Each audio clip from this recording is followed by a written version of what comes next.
90 100 വയസ്സ് നിനക്കെത്തിയാലും നിന്റെ പ്രിയപ്പെട്ട ഭാര്യയെ മറ്റൊരു റൂമിലേക്ക് മാറ്റിക്കിടത്താൻ പരിശുദ്ധ ശരീഅത്തുൽ ഇസ്ലാം അനുവദിച്ചിട്ടില്ല. 100 വയസ്സെത്തിയാലും നിനക്ക് ശരീരത്തിന് ബലക്ഷയൊക്കെയാണ്, ഒരു ഇതുമില്ല, റാഹത്തുമില്ല ഇതിനോടൊന്നും. പക്ഷെ എങ്കിൽ പിന്നെ ഭാര്യ ഇവിടെ കിടത്തണം, നിന്റെ അടുത്ത് തന്നെ കിടത്തണം.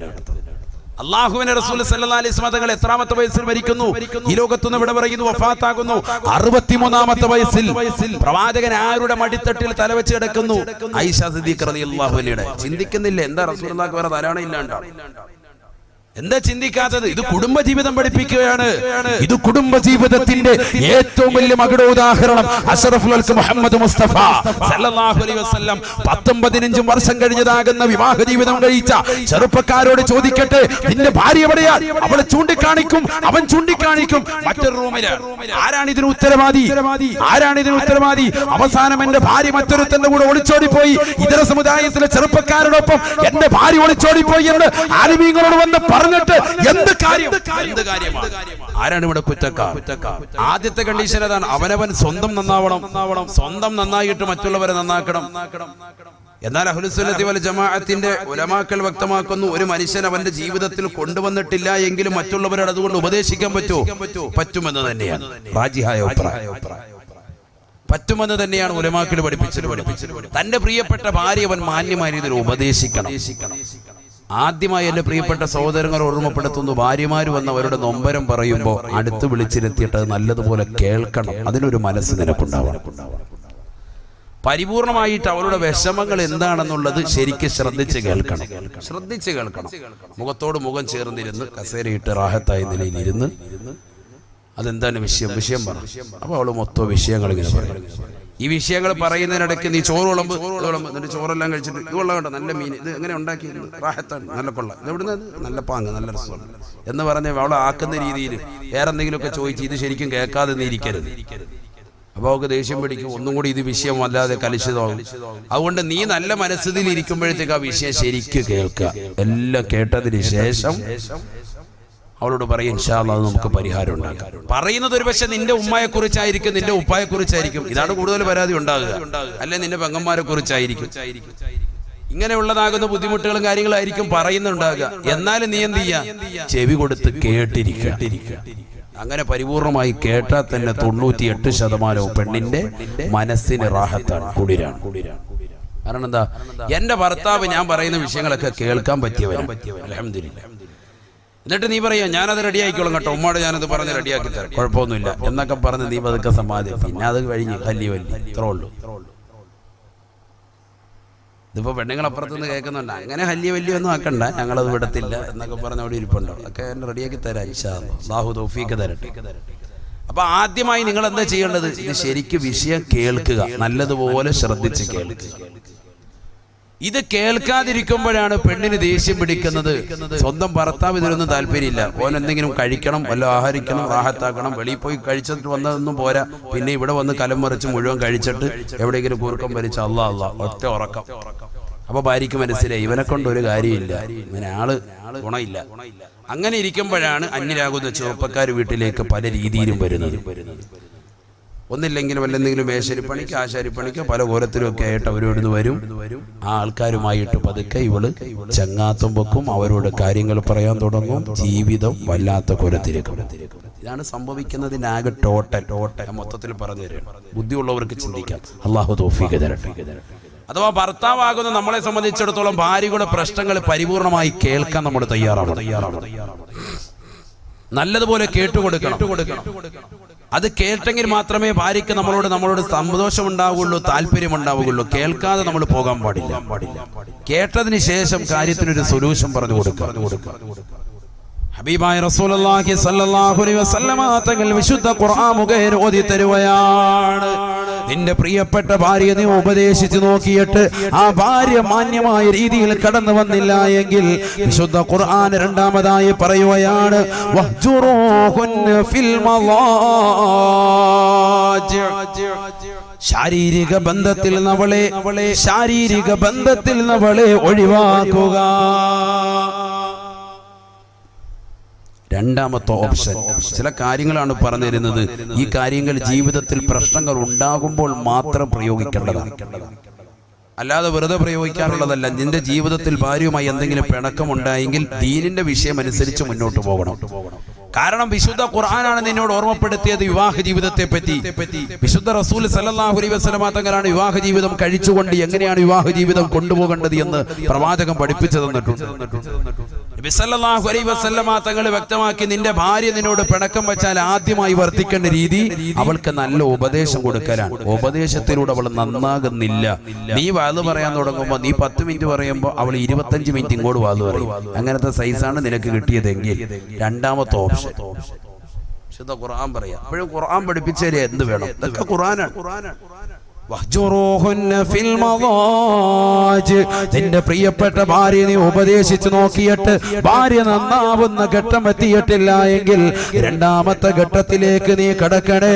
അല്ലാഹുവിന്റെ വിശുദ്ധ ഖുർആൻ ഓർമ്മപ്പെടുത്തുകയാണ്,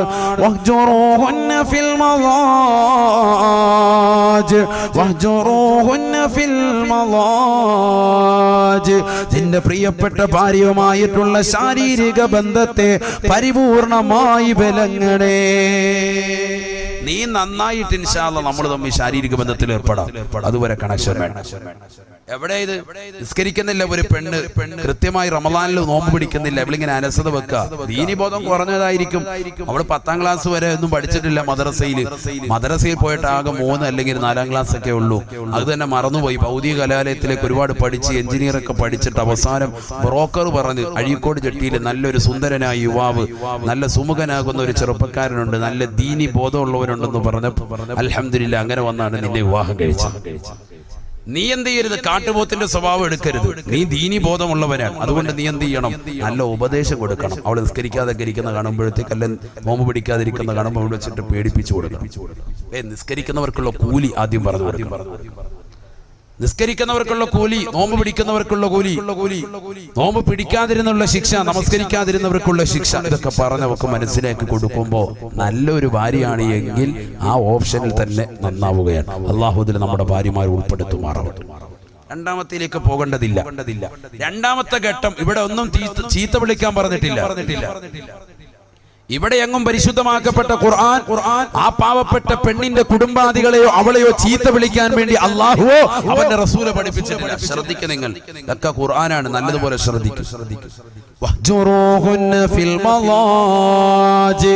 നിന്റെ പ്രിയപ്പെട്ട ഭാര്യയുമായിട്ടുള്ള ശാരീരിക ബന്ധത്തിൽ നിന്ന് നീ വിലങ്ങി നിൽക്കണേ. ശാരീരിക ബന്ധത്തിൽ നിന്ന് വിലങ്ങി നിൽക്കണേ. ഖുർആനിന്റെ അധ്യാപനം നല്ലതുപോലെ ശ്രദ്ധിക്കും. വഹ്ജുറൂഹുന്ന മിനൽ മളാജിഇ എന്നല്ല ഖുർആൻ പറഞ്ഞത്. ഇവിടെ ഉസ്താദുമാർ ഇരിപ്പുണ്ട്, ആലിമീങ്ങൾ ഇരിപ്പുണ്ട്, അവർക്കറിയാം. അങ്ങനെ പറഞ്ഞാൽ അതിന്റെ അർത്ഥം എന്താണ്? കിടപ്പറയിൽ നിന്ന് ഒഴിവാക്കുക എന്നാവുക. അങ്ങനെ ഖുർആൻ പറഞ്ഞില്ല. ഖുർആൻ എന്തു പറഞ്ഞു? വഹ്ജുറൂഹുന്ന ഫിൽ മളാജിഇ. ശാരീരിക ബന്ധത്തിൽ നിന്ന് ഒഴിവാക്കുക, കിടപ്പറയിൽ നിന്ന് ഒഴിവാക്കണ്ട. 99% എന്നല്ല 100% ആളുകൾക്കും തെറ്റുപറ്റിയത് മുസ്ലിം സമുദായത്തിലാകട്ടെ അല്ലാതാകട്ടെ പ്രശ്നമുണ്ടായത് ഇവിടെയാണ്. ചെറിയൊരു പ്രശ്നമുണ്ടാകുമ്പോൾ സ്വന്തം ഭാര്യയെ അവളുടെ വീട്ടിലേക്ക് കൊണ്ടുപോയി ആക്കുക പാടില്ല. ആര് പഠിപ്പിച്ചു ഇത്? ആരാണിതിന് ഉത്തരവാദികൾ? ഉലമാക്കളാണോ? പണ്ഡിതന്മാരാണോ? ആരാണിത് പഠിപ്പിച്ചിട്ടുള്ളത്? വിവാഹ ജീവിതം നിന്നോട് കഴിക്കാൻ വേണ്ടിയും അത് സുന്നത്തായും പഠിപ്പിച്ചിട്ടുള്ള പരിശുദ്ധമാക്കപ്പെട്ട റസൂലുള്ളാഹി സ്വല്ലല്ലാഹു അലൈഹി വസല്ലമ തങ്ങളോ അവിടുത്തെ ശേഷം വരുന്നതാകുന്ന ആലിമീങ്ങളോ ഇത് പഠിപ്പിച്ചിട്ടുണ്ടോ? സഹാബത്തെ കിറാം പഠിപ്പിച്ചിട്ടുണ്ടോ? ആരാണ് പഠിപ്പിച്ചിട്ടുള്ളത്? ചിന്തിച്ചു നോക്ക്. ഹബീബായ റസൂലുള്ളാഹി സ്വല്ലല്ലാഹു അലൈഹി വസല്ലമ തങ്ങളുടെ ജീവിതം മനസ്സിലേക്ക് കടന്നു വരട്ടെ. ഹബീബായ റസൂലുള്ളാഹി സ്വല്ലല്ലാഹു അലൈഹി വസല്ലമ തങ്ങൾ ഈ ലോകത്ത് നിന്ന് വിട പറയുമ്പോ അല്ലാഹുവിന്റെ റസൂലിന് വയസ്സ് 63. എന്റെ ശബ്ദം ശ്രവിക്കുന്ന അഴീക്കോട് ജെട്ടിയിലുള്ള പ്രിയപ്പെട്ട ചെറുപ്പക്കാർ, എന്റെ പ്രിയപ്പെട്ട ഉമ്മമാരെ മനസ്സിലിരുത്തി ചിന്തിക്കണേ. ഹബീബായ റസൂലുള്ളാഹി സ്വല്ലല്ലാഹു അലൈഹി വസല്ലമ തങ്ങൾ അവസാന തിരുരാത്രങ്ങൾ തള്ളി നീക്കിയത് തന്റെ പ്രിയപ്പെട്ടതാകുന്ന ഭാര്യയായ ആയിഷ സിദ്ദീഖ റളിയല്ലാഹു അൻഹയോടൊപ്പമാണ്. മറ്റുള്ള ഉമ്മഹാത്തുൽ മുഅ്മിനീങ്ങളോട് ഭാര്യമാരെ വിളിച്ചുകൊണ്ട് റസൂലുള്ള ചോദിക്കുകയാണ്, അവസാനത്തെ എന്റെ പ്രിയപ്പെട്ട ഭാര്യയാകുന്ന ആയിഷയോടൊപ്പം കഴിയാൻ ഞാൻ നിയ്യത്ത് വെക്കുന്നു. നിങ്ങൾക്കതിൽ വിരോധമുണ്ടോ? നിങ്ങൾക്കതിൽ ബുദ്ധിമുട്ടുണ്ടോ? ഭാര്യമാരോട് തുല്യ നീതി. അത്തിനോട് അനുവാദം വാങ്ങാൻ അവർ പറഞ്ഞു ഞങ്ങൾക്ക് ആർക്കും ഒരു കുഴപ്പമില്ല ഐഷയോടൊപ്പം ജീവിച്ചു. ഹബീബായ റസൂലുള്ളാഹി സ്വല്ലല്ലാഹു അലൈഹി വസല്ലമ തങ്ങൾ ആയിഷ സിദ്ദീഖ റളിയല്ലാഹു അൻഹയോടൊപ്പം ജീവിതം നയിക്കുകയാണ്. അവസാന സമയമായി അസ്രായിൽ അലൈഹിസ്സലാം കടന്നു വന്നു. ബഹുമാനപ്പെട്ട റസൂലുള്ളാഹി സ്വല്ലല്ലാഹു അലൈഹി വസല്ലമ തങ്ങളുടെ ശരീരത്തിൽ നിന്ന് ആത്മാവിനെ വേർപെടുത്തുകയാണ്. ഈ ലോകത്തിന്റെ ദീപമണയുകയാണ്, ഈ ലോകത്തിന്റെ വിളക്കണഞ്ഞു പോവുകയാണ്, ഈ ലോകത്തിന്റെ സിറാജ് അണഞ്ഞു പോവുകയാണ്, ഈ ലോകത്തിന്റെ മുനീർ എന്നേക്കുമായി ഇല്ലാതാവുകയാണ്. ഹബീബായ റസൂലുള്ളാഹി സ്വല്ലല്ലാഹു അലൈഹി വസല്ലമ തങ്ങളുടെ ആത്മാവിനെ വേർപെടുത്തുകയാണ്. അല്ലാഹ് ഹബീബായ റസൂലുള്ളാഹി സ്വല്ലല്ലാഹു അലൈഹി വസല്ലമ തങ്ങൾ ആ സമയത്തല്ലേ ആയിഷ ബീവിയോട് പറഞ്ഞത്, യാ ആയിഷ ഇന്ന ലിൽ മൗതി ലസകറാ. ആയിഷ ആയിഷ മരണത്തിന് വല്ലാത്ത വേദനയുണ്ട്. ആയിഷ മരണത്തിന് വല്ലാത്ത വേദനയുണ്ട്. ആയിഷ ഹബീബായ റസൂലുള്ളാഹി സ്വല്ലല്ലാഹു അലൈഹി വസല്ലമ തങ്ങൾ തന്റെ പ്രിയപ്പെട്ട ഭാര്യയാകുന്ന ആയിഷയോട് ഇത് പറയുകയും തൊട്ടടുത്തിരിക്കുന്ന തോൽപാത്രത്തിലേക്ക് നിന്റെ കൈയൊന്നിട്ടിട്ട് ആ തണുത്ത ജലം കൊണ്ട് എന്റെ മുഖമൊന്ന് തടകി തരൂ ആയിഷ എന്ന് ഹബീബായ റസൂലുള്ളാഹി. ആയിഷ സിദ്ദീഖ റളിയല്ലാഹു അൻഹ ഹബീബായ റസൂലുള്ളാഹി സ്വല്ലല്ലാഹു അലൈഹി വസല്ലമ തങ്ങൾ പറഞ്ഞതുപോലെ കാര്യങ്ങളെല്ലാം ചെയ്തു കൊടുത്തുകൊണ്ട് ഹബീബായ നബി തങ്ങളെ മടിയിൽ പിടിച്ചു കിടത്തുകയാണ്. ഹബീബായ നബി തങ്ങൾ ഈ ലോകത്ത് നിന്ന് വിട പറയുമ്പോ 63 വയസ്സ്. അല്ലാഹുവിന്റെ റസൂല് വഫാത്താകുന്നത് എവിടെ വെച്ചാണ്? എവിടെ വെച്ചാണ്? മദീന പള്ളിയുടെ മെഹ്റാബിൽ വെച്ചല്ല, മദീന പള്ളിയുടെ മിമ്പറിൽ വെച്ചല്ല, ഹബീബായ റസൂലുള്ളാഹി സ്വല്ലല്ലാഹു അലൈഹി വസല്ലമ തങ്ങളുടെ മിമ്പറിന്റെയും വീടിന്റെയും ഇടയിലുള്ളതാകുന്ന റൗളത്തും മിൻ റിയാദിൽ ജന്നയിൽ വെച്ചല്ല, മറിച്ച് റസൂലുള്ളാഹി വഫാത്താകുന്നത് തന്റെ പ്രിയപ്പെട്ട ഭാര്യയുടെ മടിത്തട്ടിൽ തലവെച്ച് കിടന്നിട്ടാണ്. പഠിക്കണേ ചെറുപ്പക്കാരാ, പഠിക്കണേ പ്രിയപ്പെട്ട സഹോദരാ. ഇന്ന് വിവാഹ ജീവിതം കഴിഞ്ഞ് 10 കൊല്ലം കഴിയുമ്പോ നിന്റെ ഭാര്യ ഏത് റൂമിലാടനാ എന്ന് ചോദിക്കുമ്പോ തൊട്ടപ്പുറത്തെ റൂം കാണിച്ചു തരുകയാണ്. 50 വയസ്സുള്ള ഉപ്പമാര് എന്റെ ശബ്ദം ശ്രമിക്കുന്നുണ്ടാകും. കുമ്മനം ഉസ്താദ് ഖേദത്തോടുകൂടി ചോദിക്കട്ടെയോ, നിന്റെ പ്രിയപ്പെട്ടതാകുന്ന ഭാര്യ എവിടെയാണ് കിടക്കുന്നതെന്ന് ചോദിച്ചാ മറ്റൊരു റൂം കാണിച്ചു തരുകയല്ലയോ? കൂടെ കടത്താൻ നമുക്ക് സമയമില്ല. എവിടെയാണ് തെറ്റുപറ്റിയത്? ആർക്കാണ് തെറ്റുപറ്റിയത്? വിവാഹ ജീവിതം എന്ന് പറയുന്നത് കേവലം ലൈംഗിക ബന്ധം മാത്രമല്ല, ലൈംഗിക ബന്ധം മാത്രമല്ല. അങ്ങനെ പഠിച്ചവർക്ക് തെറ്റിപ്പോയി. അങ്ങനെയാണെങ്കിൽ റസൂലുള്ള വഫാത്താകുമ്പോ എന്തിനാണ് അള്ളാന്റെ റസൂല് തന്റെ പ്രിയപ്പെട്ട ഭാര്യയുടെ മടിത്തട്ടിൽ തലവെച്ച് കിടക്കുന്നത്? അവിടെ ഒരു ശാരീരിക ബന്ധത്തിന് പ്രസക്തിയില്ലല്ലോ. അവസാന സമയം ഈ ലോകത്തുനിന്ന് അവസാനത്തെയും അസ്രായിൽ അലൈഹിസ്സലാം കടന്നു വന്നുകൊണ്ട് ആത്മാവിനെ വേർപെടുത്തുന്ന സമയത്ത് ലോകത്തിന്റെ നായകൻ തലവെച്ച് കിടക്കുന്നത് തന്റെ പ്രിയപ്പെട്ട ഭാര്യയാകുന്ന ആയിഷ സിദ്ദീഖ റളിയല്ലാഹു അൻഹയുടെ മടിത്തട്ടിലാണ്, മടിത്തട്ടിലാണ്. ചിന്തിക്കണേ മുഅ്മിനേ, ചിന്തിക്കണേ ഉമ്മമാരെ. 90 100 വയസ്സ് നിനക്കെത്തിയാലും നിന്റെ പ്രിയപ്പെട്ട ഭാര്യയെ മറ്റൊരു റൂമിലേക്ക് മാറ്റിക്കിടത്താൻ പരിശുദ്ധ ശരീഅത്തുൽ ഇസ്ലാം അനുവദിച്ചിട്ടില്ല. 100 വയസ്സെത്തിയാലും നിനക്ക് ശരീരത്തിന് ബലശയൊക്കെയാണ്, ഒരു ഇതുമില്ല, റാഹത്തുമില്ല ഇതിനോടൊന്നും. പക്ഷെ എങ്കിൽ പിന്നെ ഭാര്യ ഇവിടെ കിടത്തണം, നിന്റെ അടുത്ത് തന്നെ കിടത്തണം. അല്ലാഹുവിന്റെ റസൂൽ സല്ലല്ലാഹു അലൈഹി വസല്ലം തങ്ങൾ എത്രാമത്തെ വയസ്സിൽ മരിക്കുന്നു? ഈ ലോകത്തുനിന്ന് ഇവിടെ പറയുന്നു വഫാത്താകുന്നു 63ാമത്തെ വയസ്സിൽ. പ്രവാചകൻ ആരുടെ മടിത്തട്ടിൽ തലവെച്ച് കിടക്കുന്നു? ആയിഷ സിദ്ദീഖ റളിയല്ലാഹു അൻഹയുടെ. ചിന്തിക്കുന്നില്ല എന്താ റസൂലുള്ളാഹിക്ക് വേറെ ധാരാളം ഇല്ലാണ്ടോ? എന്താ ചിന്തിക്കാത്തത്? ഇത് കുടുംബജീവിതം പഠിപ്പിക്കുകയാണ്. ഇത് കുടുംബജീവിതത്തിന്റെ ഏറ്റവും വലിയ മകുടോദാഹരണം അഷ്റഫുൽ ഖൽഖ് മുഹമ്മദ് മുസ്തഫ സല്ലല്ലാഹു അലൈഹി വസല്ലം 10-15 വർഷം കഴിഞ്ഞതാകുന്ന വിവാഹ ജീവിതം കഴിച്ച ചെറുപ്പക്കാരോട് ചോദിക്കട്ടെ, നിന്റെ ഭാര്യ എവിടെയാണ്? അവളെ ചൂണ്ടിക്കാണിക്കും, അവൻ ചൂണ്ടിക്കാണിക്കും മറ്റൊരു റൂമില്. ആരാണ് ഇതിന് ഉത്തരവാദി? ആരാണ് ഇതിന് ഉത്തരവാദി? അവസാനം എന്റെ ഭാര്യ മറ്റൊരുത്തന്റെ കൂടെ ഒളിച്ചോടിപ്പോയി. ഇതര സമുദായത്തിലെ ചെറുപ്പക്കാരോടൊപ്പം എന്റെ ഭാര്യ ഒളിച്ചോടിപ്പോയി എന്ന് ആലിമീങ്ങളോട് വന്ന് പറഞ്ഞിട്ട് എന്ത് കാര്യം? എന്ത് കാര്യമാണ്? ആരാണ് ഇവിടെ കുറ്റക്കാർ? ആരാണ് ഇവിടെ കുറ്റക്കാർ? അല്ലാഹു നമ്മളെ കാത്തിരക്ഷിക്കട്ടെ. ഹബീബായ റസൂലുള്ളാഹി സ്വല്ലല്ലാഹു അലൈഹി വസല്ലമ തങ്ങൾ വീണ്ടും ഓർമ്മപ്പെടുത്തുകയാണ്, നിന്റെ പ്രിയപ്പെട്ട ഭാര്യ നിന്നോട് പിണങ്ങിക്കഴിഞ്ഞാൽ, ആ ഭാര്യ നിന്നോട് മോശപ്പെട്ടതാകുന്ന രീതിയിൽ പ്രവർത്തിക്കാൻ തുടങ്ങിയാൽ ആ ഭാര്യയെ നീ ഉപദേശിക്കണേ. അത് നിനക്ക് ശരിയായ രീതിയിൽ കൊണ്ടുപോകാൻ കഴിയുന്നില്ലെന്ന് തോന്നുമ്പോ, ഉപദേശം കൊണ്ട് ഭാര്യ റെഡിയായില്ലെങ്കിൽ അല്ലാഹുവിന്റെ വിശുദ്ധ ഖുർആൻ ഓർമ്മപ്പെടുത്തുകയാണ്, ആ ഭാര്യയെ വഹ്ജുറൂഹുന്ന ഫിൽ മളാജ്, അവളുമായിട്ടുള്ള ശാരീരിക ബന്ധത്തെ വിച്ഛേദിക്കണേ. എങ്ങനെ വിച്ഛേദിക്കണം? ഒരേ കിടക്കയിൽ കിടത്തിക്കൊണ്ട് ബന്ധം വേണ്ട എന്ന് പറയണം. ഹബീബായ റസൂലുള്ളാഹി സ്വല്ലല്ലാഹു അലൈഹി വസല്ലമ തങ്ങൾ വിശുദ്ധ ഖുർആൻ ഓതിക്കൊണ്ട് മൂന്നാമതായി ഓർമ്മപ്പെടുത്തുകയാണ്, വളരിബൂഹുന്ന ഫഇന്ന തഅനകും ഫലാ തബൂ അലൈഹിന്ന സബീലാ ഇന്നല്ലാഹ കാന അലൈക്കും റഖീബാ. പരിശുദ്ധമായ ഖുർആനിലൂടെ അല്ലാഹു സുബ്ഹാനഹു വ തആല വ്യക്തമാക്കുകയാണ്, നിന്റെ പ്രിയപ്പെട്ട ഭാര്യ നിന്നോട് പിണങ്ങിക്കഴിഞ്ഞാൽ ആദ്യമായി ഭാര്യ ഉപദേശിക്കണേ. ഭാര്യ ഉപദേശം കൊണ്ട് നന്നായില്ലെങ്കിൽ രണ്ടാമതായി ഖുർആൻ പറയുന്നത്, ആ പാവപ്പെട്ട പെണ്ണിനോട് നീ അവളെ കിടപ്പറയിൽ നിന്ന് ഒഴിവാക്കണേ, അഥവാ ശാരീരിക ബന്ധത്തിൽ നിന്ന് അവളുമായി നീ വിലങ്ങി നിൽക്കണേ.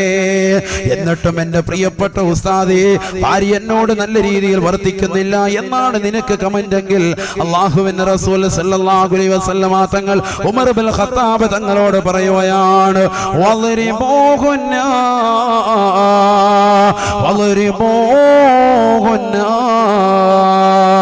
നിന്റെ പ്രിയപ്പെട്ട ഭാര്യയെ മുറിവ് പറ്റാത്ത നിലയിൽ നിനക്കടിക്കാം. മുറിവ് പറ്റാത്ത നിലയിൽ അടിക്കാം. ഇതൊക്കെ ശ്രദ്ധിക്കണം. ഇതൊക്കെ ഖുർആനാണ്.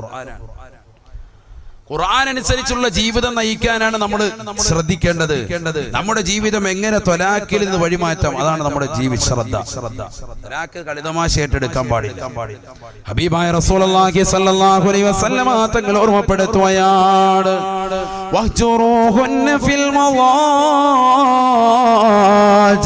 വളരിബൂഹുന്ന. എന്റെ പ്രിയപ്പെട്ട ഭാര്യയെ നീ ശാരീരിക ബന്ധത്തിൽ നിന്ന് വേർപെടുത്തിയിട്ട് പോലും അവൾ നന്നാവുന്ന ഘട്ടത്തിലേക്ക് വരുന്നില്ല എങ്കിൽ അവളെ മുറിവ് പറ്റാത്ത നിലയിൽ അടിക്കൽ നിനക്ക് അനുവദനീയമത്രേ. മുറിവ് പറ്റാൻ പാടില്ല. എത്രത്തോളം ഉലമാക്കൾ പറഞ്ഞു, ടവല് ചുരുട്ടിയിട്ട്, കയ്യിലുള്ള ടവല് മിന്തിയിൽ ഇങ്ങനെ ചുരുട്ടിയിട്ട് ആ ടവല് കൊണ്ടടിക്കുക, ഒട്ടും വേദന ഉണ്ടാവൂല എന്ന് പറഞ്ഞാൽ അത്രത്തോളം മുറിവ് പറ്റാത്ത നിലയിലായിരിക്കണം. വളരിബൂഹുന്ന, നിന്റെ പ്രിയപ്പെട്ട ഭാര്യ നിനക്ക് അടിക്കൽ അനുവദനീയമാണ്. ലിഖംസി ഖിസാലിൻ ലർബു സൗജിൻ ലിസൗജതി യജൂസു ഹകാഹാ ഫീ കിതാബിദ് ദഖീറതി. ഒരു ഭർത്താവിന് അവന്റെ ഭാര്യ അടിക്കൽ അനുവദനീയമാകുന്നത് 5 കാര്യങ്ങളുടെ മേലാണ്. 5 കാര്യം ഉണ്ടെങ്കിൽ അടിക്കാൻ പാടില്ല, അല്ലെങ്കിൽ അടിക്കാൻ പാടില്ല. ഇതൊക്കെ ഉലമാക്കൾ രേഖപ്പെടുത്തിയ വസ്തുതകളാണ്. ഭാര്യയുടെ സ്വഭാവം വളരെ ദുഷിച്ചതാവുക 1. രണ്ടാമത്തത് സൽസ്വഭാവിയാകാതിരിക്കുക, അഥവാ നാവ് കൊണ്ട് എപ്പോഴും മോശത്തരം പറയുന്നവളാകുക 2. മൂന്നാമത്തത് നമസ്കാരം കൃത്യവട്ടമല്ല, നമസ്കാരമേ ഇല്ല അവരുടെ ജീവിതത്തിൽ, നമസ്കരിക്കുന്നില്ല ഒരു പെണ്ണ് എങ്കിൽ 3. നാലാമത്തത് തർക്കുൽ ജിമാഅ്, അവനുമായിട്ടുള്ള ശാരീരിക ബന്ധം വിച്ഛേദിക്കുക. അശുദ്ധിയൊന്നും ഇല്ല, ശുദ്ധിയുടെ കാലയളവ് തന്നെയാണ്. എന്നാലും പറയാം, എനിക്ക് ആ ചെറിയ തലവേദന, എനിക്ക് സുഖമില്ല, നാളെ ആകട്ടെ മറ്റന്നാളാട്ടെ, സൗഫ പിന്നെന്നൊക്കെ പറഞ്ഞ് മാറി നിൽക്കുക. അങ്ങനത്തെ പെണ്ണിന് ഈ അടിവരെ കൊടുക്കാം വിശുദ്ധ ഇസ്ലാം. എങ്ങനെ അടിക്കണം? മുറിവ് പറ്റാത്ത നിലയിൽ വേണം. ഇതൊക്കെ ഉലമാക്കൾ രേഖപ്പെടുത്തിയത്. 5. ഒരു പെണ്ണ് അവളുടെ സ്വന്തം ശരീരത്തിൻ്റെതാകുന്ന സീനത്ത്, സ്വന്തം ശരീരത്തിന്റെ സൗന്ദര്യം ഒരു പെണ്ണ് ഉപേക്ഷിച്ചാൽ ആ പെണ്ണിനെ അടിക്കൽ ഭർത്താവിന് അനുവദനീയമാണ്. എന്തല്ല, നിർബന്ധമല്ല, അനുവദനീയമാണ്. വളരെ ശ്രദ്ധിക്കണം ഞാൻ പറയുന്ന വിഷയം. അതാ ഞാൻ പറഞ്ഞത്, മസാല പറയുന്നത് പോലെ വേണം ഈ വിഷയം സംസാരിക്കാൻ. നല്ലതുപോലെ നിങ്ങൾ ശ്രദ്ധിക്കണം. അള്ളാഹു തൗഫീഖ് തരട്ടെ. നാളെ നിങ്ങൾ പറയരുത് ഉസ്താദ് നിർബന്ധമാക്കി, അടി നിർബന്ധം എന്നാ പറഞ്ഞത്, അതുകൊണ്ട് എന്നാ ഇരിക്കട്ടെ, ഇതുവരെ നിന്നെ അടിച്ചിട്ടില്ല, എന്നാ കവാല നോക്കി ഒരറ്റ കയറി ഒക്കട് കയറും. അടിക്കാൻ പാടില്ല. മുഖത്തടി ഒട്ടും പാടില്ല. ലത്തുമ്മ മുഖത്തടി ആരെയും ചെയ്യാൻ പാടില്ല. ഒരു വാപ്പ മക്കളോട് അടിക്കാൻ പാടില്ല, മക്കൾ മാതാപിതാക്കളെയും പാടില്ല, മറ്റുള്ള കൂട്ടുകാരോടും പാടില്ല, ഭാര്യ ഭർത്താവിനോട് തിരിച്ചും അങ്ങോട്ടും ഇങ്ങോട്ടും ഒരാളും മുഖത്തടി പാടില്ല. ഒക്കെ ശ്രദ്ധിക്കണം. പല മർമ്മങ്ങളുമുണ്ട് മുഖഭാഗങ്ങളിൽ. ശരീരത്തിന്റെ പല ഭാഗത്തും മർമ്മങ്ങളുണ്ട്. ആർക്കറിയാം മർമ്മം? ഒരു മനുഷ്യനും അറിയില്ല. അടിക്കുന്ന അടിയിൽ എന്തെങ്കിലും ഒരു ബുദ്ധിമുട്ടുണ്ടായി പോയാൽ മരണത്തിലാണ്. അള്ളാഹു നമ്മളെ കാത്തിരക്ഷിക്കട്ടെ. മൂസാ നബി അലൈഹി സ്വലാത്തു വസ്സലാം കൊടുത്തില്ല ഒരടി. ഒരുത്തണ്ട്, അവൻ അപ്പോഴേ മരണപ്പെട്ടു പോയില്ലേ? മർമ്മത്തിന്റെ ആയിപ്പോയി. ഇല്ലേ ചരിത്രത്തിലില്ലേ? ഇല്ലേ ചരിത്രത്തിലില്ലേ? ഉണ്ട്. ചരിത്രം പഠിക്കണം. അല്ലാഹു നമുക്ക് തൗഫീഖ് തരട്ടെ. ചരിത്രങ്ങൾ പഠിക്കാൻ അല്ലാഹു തൗഫീഖ് തരട്ടെ. ഹബീബായ റസൂലുള്ളാഹി സ്വല്ലല്ലാഹു അലൈഹി വസല്ലമ തങ്ങൾ വിശുദ്ധ ഖുർആൻ ഓതിക്കൊണ്ട് ഓർമ്മപ്പെടുത്തുകയാണ്, ഫഇന്ന തുഇനകും ഫലാ തബ്ഗൂ അലൈഹിന്ന സബീലാ ഇന്നല്ലാഹ കാന അലൈക്കും റഖീബാ. അല്ലയോ പ്രിയപ്പെട്ട ഭർത്താക്കന്മാരെ, അല്ലയോ പ്രിയപ്പെട്ട യുവാക്കളെ, നിങ്ങളുടെ പ്രിയപ്പെട്ട ഭാര്യമാർ നിങ്ങളോട് പിണക്കം വെച്ച് കഴിഞ്ഞാൽ, നിങ്ങൾ പറയുന്ന ദീനിയായ വിഷയങ്ങൾ അനുസരണ വർത്തിക്കാതെ വന്നു കഴിഞ്ഞാൽ, ആ പാവപ്പെട്ട പെണ്ണിനോട് വർത്തിക്കേണ്ട രീതി ആദ്യമായി സതുപദേശമാണ്. ഉപദേശത്തിലൂടെ ഭാര്യ നന്നാവുന്നില്ലെങ്കിൽ അവളെ ശാരീരിക ബന്ധത്തിൽ നിന്ന് അവളുമായി നീ മാറ്റി നിർത്തണേ. ശാരീരിക ബന്ധത്തിൽ നിന്ന് വിലങ്ങി നിന്നിട്ടും ആ പെണ്ണ് നന്നാവുന്ന വഴുതിയിലേക്ക് വരുന്നില്ല എങ്കിൽ അള്ളാഹുവിന്റെ വിശുദ്ധ ഖുർആൻ പറയുകയാണ്, മുറിവ് പറ്റാത്ത നിലയിൽ അടിക്കൽ നിനക്ക് അനുവദനീയമാണ്. നിന്റെ പ്രിയപ്പെട്ട ഭാര്യ മാത്രം നിനക്ക് അടിക്കൽ അനുവദനീയമാണ്. അങ്ങനെ ഭാര്യ നീ അടിക്കലിലൂടെ അവൾ നന്നായി കഴിഞ്ഞാലോ, ഉപദേശത്തിലൂടെയോ ശാരീരിക ബന്ധം വേർപെടുത്തലിലൂടെയോ മുറിവ് പറ്റാത്ത നിലയിലുള്ള അടിക്കലിലൂടെയോ ഭാര്യ നിന്നോട് അനുസരണ വർത്തിച്ചാൽ,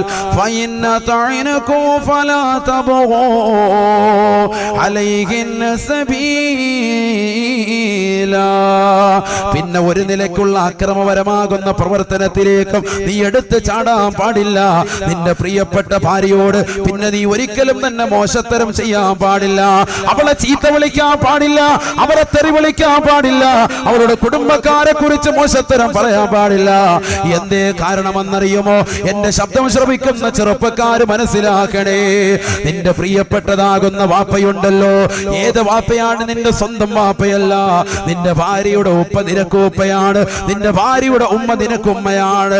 അല്ലയോ പ്രിയപ്പെട്ട പെങ്ങളെ, നിന്റെ പ്രിയപ്പെട്ട ഭർത്താവിന്റെ ഉപ്പ നിനക്കുപ്പയാണ്, ഭർത്താവിന്റെ ഉമ്മ നിനക്കുമ്മയാണ്. വിവാഹ ജീവിതത്തിലൂടെ നിനക്ക് ഉമ്മയും ഉപ്പയുമായിട്ടാണ് അല്ലാഹുവിന്റെ ഖുർആൻ പരിചയപ്പെടുത്തുന്നത്. അതുകൊണ്ട് തന്നെ ആ ഉമ്മയും ഉപ്പയും നമ്മൾ വിശ്വസിക്കണേ, അവരെ നമ്മൾ ശ്രദ്ധിക്കണേ, അവരെ നമ്മൾ പരിഗണിക്കണേ. ഹബീബായ റസൂലുള്ളാഹി സ്വല്ലല്ലാഹു അലൈഹി വസല്ലമ തങ്ങൾ വ്യക്തമായ രീതിയിൽ പഠിപ്പിച്ചു തരുകയാണ്, ഒരു വാപ്പ അഥവാ പെണ്ണിന്റെ ഉപ്പ തന്റെ പ്രിയപ്പെട്ട മകളെ വിവാഹം കഴിക്കുന്നതിന് വേണ്ടി ഖാളിയാരുടെ കൈക്ക് പിടിച്ചുകൊണ്ട് കൊടുക്കുന്നതാകുന്ന ഉപദേശം എന്താണ്? തന്റെ മരുമകനാകാൻ പോകുന്ന ചെറുപ്പക്കാരന്റെ കൈക്ക് പിടിച്ചുകൊണ്ട് ഒരു വാപ്പ കൊടുക്കുന്ന നിർദ്ദേശം എന്താണ്? ചിന്തിച്ചിട്ടുണ്ടോ ചെറുപ്പക്കാരാ? ചിന്തിച്ചിട്ടുണ്ടോ? ഒരു വാപ്പ നൽകുന്ന നിർദ്ദേശം എന്താ? വാപ്പ നൽകുന്ന ബൈഅത്ത് എന്താ? വാപ്പ നൽകുന്ന കരാർ എന്താ? ഏതെങ്കിലും ഉപ്പമാര് ചിന്തിച്ചിട്ടുണ്ടോ? മക്കളെ വിവാഹം കഴിച്ചയച്ച ഒരുപാട് ആളുകൾ ഉണ്ടാകും, ഇല്ലെങ്കിൽ വിവാഹം കഴിപ്പിക്കാൻ പോകുന്ന സഹോദരങ്ങൾ ഉണ്ടാകും. സാധുക്കളാകുന്ന യുവതികളെ വിവാഹം കഴിപ്പിച്ചു വിട്ടതാകുന്ന ആളുകൾ എന്റെ മുന്നിലുണ്ടാകും, സംഘടനകൾ ഉണ്ടാകും. ചിന്തിച്ചു നോക്ക്, ഒരു പെണ്ണിന് വിവാഹം കഴിപ്പിച്ചയക്കുമ്പോ ആ പെണ്ണിന്റെ രക്ഷകർത്താവ് ഉപ്പ കൊടുക്കുന്നതാകുന്ന നിർദ്ദേശം എന്താണ്? ആ ചെറുക്കനോട് കൊടുക്കുന്ന ഉപദേശം എന്താ? കൈക്ക് പിടിക്കും, കാതിയാര് കൈക്ക് പിടിക്കും, പിടിച്ചിട്ട് എന്ത് ചെയ്യും? പറഞ്ഞു കൊടുക്കാൻ പറയും പെണ്ണിന്റെ വാപ്പ. അഊദു ബില്ലാഹി മിനശ് ശൈത്വാനിർ റജീം. ബിസ്മില്ലാഹിർ റഹ്മാനിർ റഹീം. അൽഹംദുലില്ലാഹി റബ്ബിൽ ആലമീൻ. അല്ലാഹുമ്മ സ്വല്ലി വസല്ലിം വബാരിക് അലാ സയ്യിദിനാ മുഹമ്മദിൻ വഅലാ ആലി സയ്യിദിനാ വമൗലാനാ മുഹമ്മദ്. രണ്ടുപേരെ കൊണ്ട് ചെല്ലിച്ചിട്ട് പറയും, നിങ്ങൾ പറഞ്ഞു കൊടുക്കും. വാപ്പാട് പറയാണ്, പെണ്ണിന്റെ വാപ്പായോട് പറഞ്ഞു കൊടുക്കുക. പെണ്ണിന്റെ വാപ്പ ആ ചെറുക്കന്റെ കൈക്ക് പിടിച്ചിട്ട് കൊടുക്കുന്ന ഒരു കരാറ് അറിഞ്ഞിരുന്നുവെങ്കിൽ, അതിന്റെ അർത്ഥം മനസ്സിലാക്കിയിരുന്നെങ്കിൽ ഒരൊറ്റ ചെറുക്കനും അവന്റെ ഭാര്യ ഉപേക്ഷിക്കൂല. ഇനി അഥവാ ഉപേക്ഷിക്കേണ്ട ഘട്ടം വന്നാൽ മാന്യമായ രീതിയിലല്ലാതെ ഉപേക്ഷിക്കൂല. അതാണ് പറയുന്നത്. വാപ്പ പറയാണ്, അത് കരഞ്ഞുകൊണ്ടല്ലാതെ ഒരു വാപ്പയ്ക്ക് അതിന്റെ അർത്ഥം മനസ്സിലാക്കാൻ പറ്റില്ല. എന്താണത്? أزوجك على ما أمر الله تعالى به من إمساك بمعروف أو تسريح بإحسان. തന്റെ പ്രിയപ്പെട്ട മരുമകനാകാൻ പോകുന്ന ചെറുപ്പക്കാരന്റെ കൈക്ക് പിടിച്ചുകൊണ്ട് വാപ്പ കൊടുക്കുന്ന ഉപദേശമാണ്, വാപ്പ കൊടുക്കുന്ന നിർദ്ദേശമാണ്. ഉസൗവിജുക അലാ മാ അമറല്ലാഹു തആല ബിഹി മിൻ ഇംസാകിൻ ബിമഅറൂഫ്. അല്ലയോ പ്രിയപ്പെട്ട സഹോദര, നിന്നിലേക്ക് എന്റെ പ്രിയപ്പെട്ട മകളെ നിനക്ക് ഞാൻ വിവാഹം ചെയ്തു തരുന്നത്, എന്റെ പ്രിയപ്പെട്ട പൊന്നുമോളാകുന്ന ഇന്ന മകളെ നിനക്ക് ഞാൻ വിവാഹം ചെയ്തു തരുന്നത്, എന്റെ മകളാകുന്ന ഫാത്തിമയെ, എന്റെ മകളാകുന്ന ഖദീജയെ, എന്റെ മകളാകുന്ന ആയിഷയെ നിനക്ക് ഞാൻ വിവാഹം ചെയ്തു തരുന്നത് അലാമാ അമറല്ലാഹു തആല, അല്ലാഹു സുബ്ഹാനഹു വ തആല വിശുദ്ധ ഖുർആനിൽ കൽപ്പിച്ചതിന് പ്രകാരമാണ്. എങ്ങനെയാണ് അല്ലാഹു കൽപ്പിച്ചത്?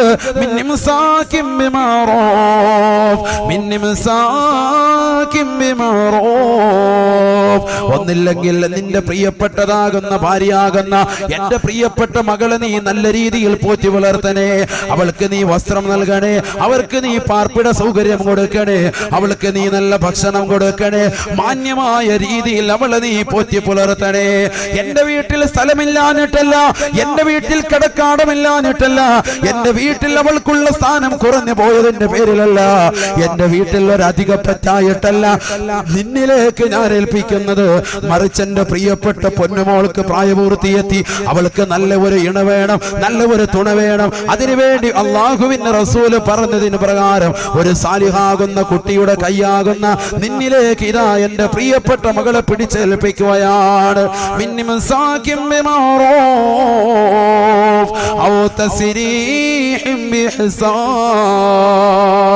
എന്റെ പ്രിയപ്പെട്ട മകളെ നിന്റെ കൂടെ നിർത്തുമ്പോ നീ മാന്യമായ രീതിയിൽ പോറ്റി വളർത്തണേ.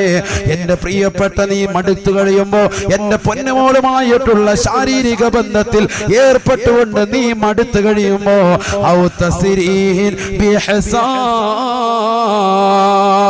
എന്റെ പ്രിയപ്പെട്ട പൊന്നുമോളുമായിട്ട് ശാരീരിക ബന്ധത്തിൽ ഏർപ്പെട്ടിട്ട് 4-5 മക്കളാകും ആ പെണ്ണുമോളെ നീ കൊണ്ടുപോയി കയറിൽ കെട്ടി തൂക്കി കൊല്ലരുതേ, അവളെ റെയിൽവേ ട്രാക്കിലേക്ക് വലിച്ചെറിയരുതേ, അവളെ കടലിന്റെ തീരത്ത് കൊണ്ടുപോയി കടലിലേക്ക് കഴുത്തിറക്കി മുക്കിക്കൊല്ലരുതേ, അവളെ മോശപ്പെട്ട തലത്തിലേക്ക് കൊണ്ടുപോയി നീ വലിച്ചെറിയരുതേ. എന്റെ പ്രിയപ്പെട്ട പൊന്നുമോളെ കൊണ്ടുപോയി കൊക്കയിലേക്ക് നീ വലിച്ചെറിയരുതേ. ആക്സിഡന്റിൽ പെട്ടെന്ന് വരുത്തി തീർത്തുകൊണ്ട് എന്റെ പ്രിയപ്പെട്ട പൊന്നുമോളെ നീ കൊന്നുകളയരുതേ.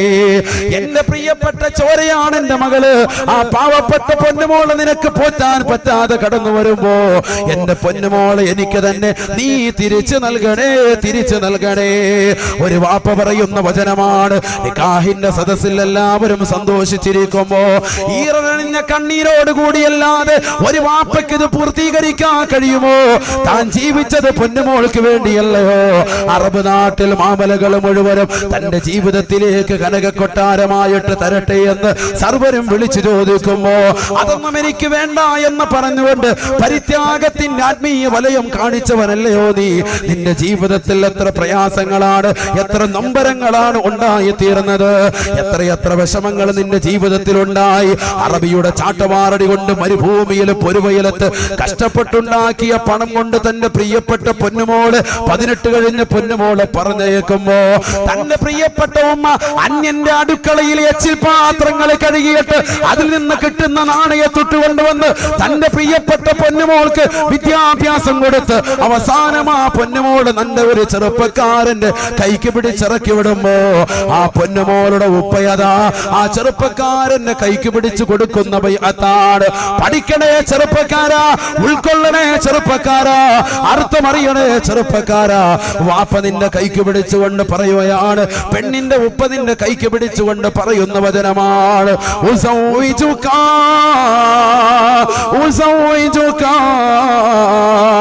അലാ മാ അമറല്ലാഹു തആല ബിഹി മിൻ ഇംസാ بمعروف أو تسريح بإحسان. എന്റെ പ്രിയപ്പെട്ട പൊന്നുമോളെ നിന്റെ കൂടെ നിൽക്കുമ്പോ നീ മാന്യമായ രീതിയിൽ പോറ്റി വളർത്തണേ. അതല്ല നിനക്ക് മടുക്കുമ്പോ എന്റെ പ്രിയപ്പെട്ട പൊന്നുമോളെ കൊണ്ടുപോയി നീ വലിച്ചെറിയരുതേ, ചാക്കിൽ കെട്ടി കൊണ്ടുപോയി വെള്ളത്തിൽ താഴ്ത്തരുതേ. എന്റെ പൊന്നുമോളെ എനിക്ക് തന്നെ തിരിച്ചു തരണേ, ഒരു ജീവച്ഛവമായിട്ടെങ്കിലും ഈ വാപ്പയ്ക്ക് തന്നെ തിരിച്ചു തരണേ എന്ന് വാപ്പയുടെ വചനമെന്ന് ഹബീബായ റസൂലുള്ളാഹി. ഹദീസാണ് ഈ വാക്ക്. അല്ലാഹു തൗഫീഖ് തരട്ടെ, അല്ലാഹു തൗഫീഖ് തരട്ടെ. ഈ രീതിയിലാണ് വിവാഹം കഴിച്ചു കൊടുക്കുന്നത്, ഈ രീതിയിലാണ് വിവാഹം കഴിച്ചു കൊടുക്കുന്നത്. എങ്ങനെ എന്റെ മകളെ നീ വിവാഹം കഴിക്കുന്ന സമയത്ത് അവളുമായിട്ടുള്ള ജീവിതം മാന്യമായിരിക്കും. അതല്ല നിനക്ക് മടുക്കുകയാണെങ്കിൽ കൊണ്ടുപോയി അവളെ കെട്ടിത്താഴ്ത്തരുത്, എനിക്ക് തന്നെ തിരിച്ചു തരണം. വാപ്പ പറയാം, എനിക്ക് തന്നെ തിരിച്ചു തന്നേക്ക്. നിനക്ക് ഒരുപാട് മക്കളായി അവളിലൂടെ, നീ അവളെ സുഖിച്ചു റാഹത്താക്കി ഒക്കെ ആയിക്കോട്ടെ, പക്ഷെ എന്നാലും എന്റെ മോളെ കൊണ്ടുപോയി നീ കൊന്നുകളയല്ലേ, എനിക്ക് തന്നെ തിരിച്ചു തരണം. വാപ്പാടെ വർത്തമാനമാണ്, ഒരു വാപ്പാടെ നൊമ്പരമാണ്. ഇത് മനസ്സിലാക്കണം ചെറുപ്പക്കാർ. ഇവനെല്ലാം അറിയോ? എന്ത് നിനക്കെന്ത്? നേരെ തലയെ തുണി പോലും ഇടൂല, ഒരു തൊപ്പി പോലും മരിക്കൂല. എപ്പോഴും ഉണ്ട് ഒരു ടവല്, കുറെ ഹൈവാന്മാര് ആ ടവൽ ഇങ്ങനെ വെച്ചോട്ട് അതിങ്ങനെ വിട്ട് ഇങ്ങനെ തിരുമുക ചെവിക്കാത്തോട്ട്. നാണമില്ലല്ലോ മുസ്ലിമിന്? ഒരു തൊപ്പി വാങ്ങിച്ചു വെച്ചുകൂടെ നിനക്ക്? അനിക്കാഹ് കഴിയുമ്പോ നീ അല്ലാഹു തൂരിക്കള, വിഷയമില്ല, പറ്റൂല. എന്നാലും ഫാഷൻ ഏതോ ഒരു ഹൈവാൻ തുടങ്ങി വെച്ചവനുണ്ട്, ആ തുടങ്ങി വെച്ചവന് നാശം. അല്ലാഹു കാത്തുരക്ഷിക്കട്ടെ. കാരണം ഈ ടവലിട്ട് ഇങ്ങനെ തിരിക്കുക, എന്നിട്ട് അതിങ്ങനെ കുറച്ചു നേരം കഴിയുമ്പോൾ ഇത് പറന്നുപോയി ഉണ്ടെ പിന്നെ ഒരു മിനിറ്റ് ഉസ്താദെ കൈ ടവല് പിന്നെ ഇത് ടവലിട്ട് ഒരു തൊപ്പി എടുത്ത് അവിടെ വെച്ചു. എത്ര മടിയാണ് നമുക്ക് ദീനിനോട് താല്പര്യമില്ല. അതേ സമയത്ത് ഏതെങ്കിലും ഹൈവാന്മാര് കൊണ്ടുവന്ന് താടി വെച്ചിട്ടുണ്ടെങ്കിൽ ആ താടി നമ്മൾ കൊണ്ടുവരും. ഗ്രേറ്റ് ഫാദർ അവന്റെ ഉമ്മുമ്മ കൊണ്ട വലത്ത് എല്ലാവരും ഭയങ്കര താടി. 11 ദിവസം കൊണ്ട് 41 കോടി. എന്ത് കാര്യം? ആഖിറത്തിന് വല്ല കൂലിയുണ്ടോ? ആഖിറത്തിന് ഒരു നയാ പൈസക്ക് ഗുണമുണ്ടാവോ? ഇവരെ കൊണ്ട് ഒരു നയാ പൈസക്ക് ഗുണമുണ്ടാവോ? ഫൈദില്ല. 11 ദിവസം കൊണ്ട് 41 കോടി കാക്ക വാങ്ങിയെന്ന് പറഞ്ഞിട്ട് എന്താ കാര്യം? എല്ലാ കാര്യമുണ്ട്. കാക്കാക്ക് കിട്ടി, ദുനിയാവ് കിട്ടി, ആഖിറ നഷ്ടപ്പെട്ടു. അല്ലാഹു കാക്കട്ടെ. ഹബീബായ റസൂലുള്ളാഹി സ്വല്ലല്ലാഹു അലൈഹി വസല്ലമ തങ്ങൾ പ്രിയപ്പെട്ട സഹോദരങ്ങളോട് ഓർമ്മപ്പെടുത്തിയത് ലാ തുസ്കിനൂഹുന്ന ഫിൽ ഉറഫാ വലാ തുഅല്ലിമൂഹുന്നൽ കിതാബ് വഅല്ലിമൂഹുന്ന സൂറത്തൻ നൂർ. ഹബീബായ റസൂലുള്ളാഹി സ്വല്ലല്ലാഹു അലൈഹി വസല്ലമ തങ്ങൾ സഹാബത്തിനെ വിളിച്ചുകൊണ്ട് പറയുകയാണ്, സഹാബത്തെ പരിശുദ്ധമാക്കപ്പെട്ട ഖുർആൻ മക്കളെ പഠിപ്പിക്കണേ, ഖുർആനുമായി നിങ്ങളുടെ മക്കളെ ബന്ധപ്പെടുത്തണേ. ഹബീബായ റസൂലുള്ളാഹി സ്വല്ലല്ലാഹു അലൈഹി വസല്ലമ തങ്ങൾ ലോകത്തിന്റെ നായകൻ അനുയായികളെ വിളിച്ചുകൊണ്ട് പറയുകയാണ്, ലാ തുസ്കിനൂഹുന്ന ഫിൽ ഉറഫാ. അതിനു വേണ്ടി മാതാപിതാക്കൾ വരുമ്പോ തന്റെ പ്രിയപ്പെട്ട മക്കളെ വീട്ടിലിരുത്തരുതേ, ഒറ്റക്കൊരു റൂമിലേക്ക് മക്കളെ നിങ്ങൾ താമസിപ്പിക്കരുതേ. പരിശുദ്ധ ഖുർആനിന്റെ അധ്യാപനമാണ്. ഇന്നാരെങ്കിലും ചിന്തിക്കുന്നുണ്ടോ? ഇന്നാരെങ്കിലും ഇത് ശ്രദ്ധ ചെലുത്തുന്നുണ്ടോ? അതിനു വേണ്ടി വരുമ്പോ മക്കളുടെ കയ്യിൽ താക്കോല് കൊടുത്തിട്ട്, വീടിന്റെ താക്കോല് കൊടുത്തിട്ട്, മോളെ നീ സിനിമ കണ്ടുകൊണ്ടിരുന്നോ, നീ സീരിയൽ കണ്ടുകൊണ്ടിരുന്നോ, മോനെ നീ IPL ക്രിക്കറ്റ് കളി കൊണ്ടുകൊണ്ടിരുന്നോ, അവസാന സമയം വരെ നീ അങ്ങനെ ഇരുന്നാല് നിന്റെ ആഖിബത്ത് മോശമാകുമെന്ന് പറഞ്ഞു കൊടുക്കാതെ ആ പ്രിയപ്പെട്ട പൊന്നു മക്കളുടെ കൈകളിലേക്ക് വീടിന്റെ താക്കോൽ കൂട്ടം എറിഞ്ഞു കൊടുത്തിട്ട് പോരുന്നതായ മാതാപിതാക്കളെ ശ്രദ്ധിക്കണേ. ഹബീബായ നബി തങ്ങളുടെ അധ്യാപനമാണ്, ലോകത്തിന്റെ നായകന്റെ അധ്യാപനമാണ്. എവിടെ നിന്നാണ് നമ്മുടെ പ്രിയപ്പെട്ട മക്കൾക്ക് വാല് കിട്ടുക? എവിടെ നിന്നാണ് മക്കൾക്ക് ഉപദേശം കിട്ടുക? എവിടെ നിന്നാണ് മാതാപിതാക്കൾക്ക് ഉപദേശം കിട്ടുക? അത് ഇൽമിന്റെ മജ്ലിസിൽ നിന്നാണ്, അത് പരിശുദ്ധമാക്കപ്പെട്ട ഖുർആൻ ചർച്ച ചെയ്യുന്നതാകുന്ന മജ്ലിസിൽ നിന്നാണ്. അതിന്റെ മജ്ലിസിലേക്ക് വരാതെ വീട്ടിൽ മക്കളെ പിടിച്ച് ഒറ്റക്കൊരു റൂമിൽ നിങ്ങൾ താമസിപ്പിക്കരുതേ, ഒറ്റക്കൊരു റൂമിൽ നിങ്ങളുടെ പ്രിയപ്പെട്ട മക്കളെ ആക്കരുതേ എന്ന് ഹബീബായ റസൂലുള്ളാഹി. 18 വയസ്സുള്ളതാകുന്ന സഹോദരി, +2 പഠിക്കുന്നതാകുന്ന മകള്, BCom എഞ്ചിനീയർ പഠിക്കുന്ന പൊന്നുമോള് തന്റെ വാപ്പ വാതിന് പോയി കഴിയുമ്പോ, തന്റെ ഉമ്മ വാതിന് പോയി കഴിയുമ്പോ തന്റെ കാമുകനെ ഫോണിൽ വിളിച്ചുകൊണ്ട് വീട്ടിലേക്ക് വരുത്താൻ നിദാനമാണ് നിന്റെ അത്തരത്തിലുള്ള യാത്ര. അതുകൊണ്ട് അല്ലാഹുവിന്റെ റസൂലിന്റെ വാക്യം നീ ശ്രദ്ധ ചെലുത്തണേ ചെറുപ്പക്കാരാ. എന്നെ ശബ്ദം ശ്രവിക്കുന്ന പ്രിയപ്പെട്ട ഉമ്മ, എന്റെ പ്രിയപ്പെട്ടതാകുന്ന സഹോദരിമാരെ, പഠിച്ചു വെക്കണേ. അല്ലാഹുവിന്റെ റസൂൽ സല്ലല്ലാഹു അലൈഹി വസല്ലമ തങ്ങൾ വീണ്ടും ഓർമ്മപ്പെടുത്തുകയാണ്, വലാ തുഅല്ലിമൂഹുന്നൽ കിതാബ് വലാ തുഅല്ലിമൂഹുന്നൽ കിതാബ്. നിങ്ങളുടെ പ്രിയപ്പെട്ടതാകുന്ന പെൺമക്കൾക്ക് പരിശുദ്ധ ഖുർആൻ പഠിപ്പിക്കണേ. എന്നാൽ ആത്മീയമാകുന്ന അറിവില്ലാതെ ഭൗതികമാകുന്ന കലാലയത്തിലേക്ക് മാത്രമായി മക്കളെ പറഞ്ഞേക്കരുതേ. വലാ തുഅല്ലിമൂഹുന്നൽ കിതാബ്. ഭൗതികമാകുന്ന അറിവിന് വേണ്ടി മാത്രമായി മക്കളെ നിങ്ങൾ പറഞ്ഞേക്കരുതേ. ഇമാം തബറാനി ഉദ്ധരിക്കുന്ന ഹദീസാണ്. അല്ലാഹുവിന്റെ റസൂൽ വീണ്ടും പറയുകയാണ്, വഅല്ലിമൂഹുന്ന സൂറത്തൻ നൂർ വഅല്ലിമൂഹുന്ന സൂറത്തൻ നൂർ. പരിശുദ്ധ ഖുർആൻ നിങ്ങളുടെ മക്കളെ പഠിപ്പിക്കണേ. ആ ഖുർആനിൽ നിന്ന് തന്നെ സൂറത്തുൻ നൂർ പഠിപ്പിക്കണേ എന്ന് നബിയുനാ റസൂലുള്ളാഹി. ഇന്ന് ആരാണ് ഖുർആൻ കൈകൊണ്ട് തൊടുന്നവർ? പള്ളിയുടെ അകത്തളങ്ങളിൽ മനോഹരമായ ആയിരക്കണക്കിന് ഖുർആൻ മുസ്ഹഫുകൾ ബൈൻഡിട്ടുകൊണ്ട് മനോഹരമായ ഷെൽഫുകളിൽ വെച്ചിരിക്കുകയാണ്. എത്ര പേരാണ് ഖുർആൻ ഇന്ന് കൈകൊണ്ട് തൊട്ടവര്? എത്ര പേരാണ് ഇന്നൊരു ജിസുവെങ്കിലും ഓതി തീർത്തവര്? എത്ര പേരാണ് യാസീൻ സൂറത്ത് ഓതുന്നത്? ഇന്ന് ശാമകരിപ്പിനിടയിൽ അൽഹംദുലില്ലാഹ് ഒരു പാവപ്പെട്ട സഹോദരന്റെ വീട്ടിലേക്ക് കടക്കാൻ എനിക്ക് തൗഫീക്ക് കിട്ടി. അഴീക്കോടുള്ള ഒരു പാവപ്പെട്ട ഉമ്മ ഞാൻ ചെല്ലുമ്പോ യാസീൻ സൂറത്ത് ഓതിക്കൊണ്ടിരിക്കുകയാണ്. അൽഹംദുലില്ലാഹ് എത്ര കർണാനന്തരമാണ്, എത്ര സന്തോഷകരമാണ്. അങ്ങനെ ഖുർആൻ ഓതുന്ന ഉമ്മമാര് നമുക്ക് മുമ്പേ ചൈത്രയാത്ര ചെയ്തു പോവുകയാണ്. ആ പാവപ്പെട്ട ഉമ്മമാരുടെ ജീവിതങ്ങൾ കണ്ടിട്ടെങ്കിലും നമ്മുടെ ജീവിതം ഒന്ന് മാറ്റിമറിക്കാൻ നമുക്കൊന്ന് സന്തോഷിച്ചൂടെ? നമുക്കൊന്ന് ചിന്തിച്ചൂടെ? എന്റെ പ്രിയപ്പെട്ട ചെറുപ്പക്കാരാ, സഹോദരാ, വിശുദ്ധ ഖുർആൻ കൊണ്ട് നമ്മുടെ ജീവിതം സന്തോഷകരമാകട്ടെ. വിശുദ്ധ ഖുർആൻ കൊണ്ട് നമ്മുടെ ഖബർ ഒന്ന് സന്തോഷിക്കട്ടെ, ഖബർ പ്രകാശപൂരിതമാകട്ടെ. ഹബീബായ റസൂലുള്ളാഹി സ്വല്ലല്ലാഹു അലൈഹി വസല്ലമ തങ്ങൾ ഖുർആൻ ഓതുന്ന വീടുകളെ പറ്റി പറഞ്ഞില്ലയോ? ഹബീബായ നബി തങ്ങൾ പറഞ്ഞില്ലയോ? ലാ തജാലൂ ബുയൂതകും മഖാബിറ. നിങ്ങളുടെ വീടുകളെ നിങ്ങൾ ഒരിക്കലും ശ്മശാനമാക്കരുതേ, ഖബറിടം പോലെ ആക്കരുതേ. അഥവാ ദിക്റും ഔറാദും ഖുർആനും കൊണ്ട് നിങ്ങളുടെ വീടുകളെ ജീവസുറ്റതാക്കണേ. സൂറത്തുൽ ബഖറ വീട്ടിൽ പാരായണം ചെയ്താൽ ആ വീട്ടിലേക്ക് പിശാച് അടുക്കൂല എന്ന് ഹബീബായ റസൂലുള്ളാഹി. വീട്ടിൽ നിന്ന് പുറത്തിറങ്ങുമ്പോഴും വീട്ടിലേക്ക് നിങ്ങൾ കയറുമ്പോഴും ആയത്തുൽ കുർസി ഓതണേ എന്ന് ഹബീബായ റസൂലുള്ളാഹി സല്ലല്ലാഹു അലൈഹി വസല്ലം. ആരാണിത് ശ്രദ്ധിക്കുന്നത്? ആരാണിത് ഉൾക്കൊള്ളുന്നത്? ഇത് കേൾക്കുന്ന മുസ്ലിമേ, നിന്റെ ജീവിതത്തിൽ കൊണ്ടുവരണേ. ഹബീബായ നബി സല്ലല്ലാഹു അലൈഹി വസല്ലം തങ്ങൾ അതാണ് വ്യക്തമായ രീതിയിൽ പഠിപ്പിക്കുന്നത്. വഅല്ലിമൂഹുന്നൽ ഖുർആൻ.